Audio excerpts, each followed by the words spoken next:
নবী আলাইহিস সালাতু ওয়াস সালাম ফরমান, আমার উম্মত কান্দো, উম্মত কান্দো, কান্দো, কান্না না আসলে মুখটাকে বেকা তেরা করিয়া বলো, মাওলা রে, মাওলা রে, মাবুদ রে,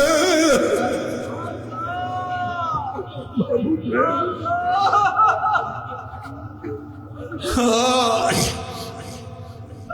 নামাজে দাঁড়াইয়া কান্দো, রুকুদে ঝুঁকিয়া কান্দো, সেজদায় পড়িয়া কান্দো, মুনাজাত ধরিয়া কান্দো, সব সময় মাওলার দরবারে কান্দো। যদি এক ফোঁটা চোখের পানি মাওলায় কবুল করিয়াই ফেলায়, আলহামদুলিল্লাহ, আলহামদুলিল্লাহ, আলহামদুলিল্লাহ।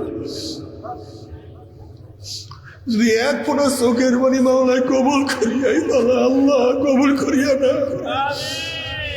আল্লাহ কবুল করিয়া না।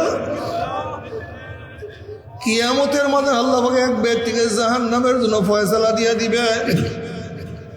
অমনি চোখের পশম বলবে, মাওলারে তোমার নবী সত্য বলছে না মিথ্যা বলছে? আল্লাহ পাক বলবে, আমার নবী যা বলছে সবই সত্য বলছে, মিথ্যা বলার তো প্রশ্নই হইতে পারে না। তখন চোখের পশম বলবে, মাওলারে তোমার নবীর ঘোষণা, মান বাকা মিন খশিয়াতিল্লাহি হারামাল্লাহু তিলকাল আইন আলান নার।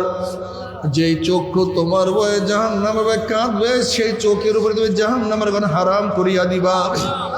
আমি চোখের পশম সাক্ষী দিতে আছি, তোমার এই বন্দা মুনাজাত দরিয়া নামাজের মধ্যে জিকিরে বসিয়া কত কান্না কাঁদছে, কত পানি জড়াইছে, কত বুক ভাসাইছে। তাহলে এবার তুমি কিভাবে তাকে জাহান্নামে দাও?